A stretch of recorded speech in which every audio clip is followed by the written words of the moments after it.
ከ1500 ሄክታር በላይ እንዲሁ በኢሪጌሽን የተሰራ ነው። በበጋ በዚህ ጊዜ አፋር ላይ በዚህ ሙቀት ስንዴ ማምረት እንግዲህ የሚታሰብ ታሪክ አልነበረም። ከዚህ ቀደም መኖም ቢሆን አምርተን አናቅም። መኖ አዲስ ታሪክ ነው። ስንዴ አዲስ ታሪክ ነው። እዚህ የምናመርተውን ስንዴ ደግሞ ቅድም ባየነው የቀዳማዊት እመቤት ኦፊስ በሚያሰራው የዳቦ ፋብሪካ በቀን 300 ሺህ ገደማ ዳቦ ያመርታሉ። እስከ 450 ኩንታል ገደማ ዱቄት ያመርታሉ። የሰመራ አጠቃላይ ፖፑሌሽን ከዚህ የሚያንስ ስለሆነ ፋብሪካው ለመላው ማህበረሰቡ በእጅጉ የሚያግዝ ነው። ስንዴው በቅርብ ርቀት ስላለ ዳቦ አምርተው ለህዝቡ በረከሰ ዋጋ ሊያቀርቡ ይችላሉ ማለት ነው።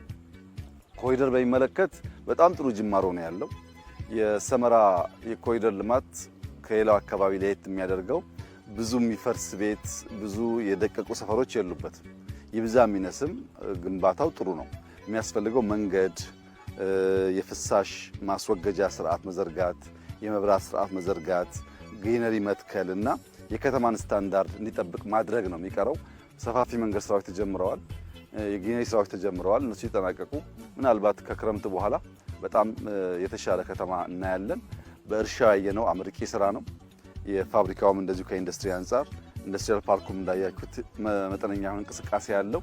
እነዚህም በማያያዝ አፋር የሚያርስ ያን ፕሮሰስ የሚያደርግ ለምግብነት የሚያቀርብ ለከብቶቹ መኖ የሚያቀርብ ከሆነ በሌማቱም በእርሻውም በኢንዱስትሪውም በተሟላ መንገድ አካባቢውን ሊቀይር የሚችሉ ስራዎች ናቸው ተብሎ ሊወሰድ ይችላል።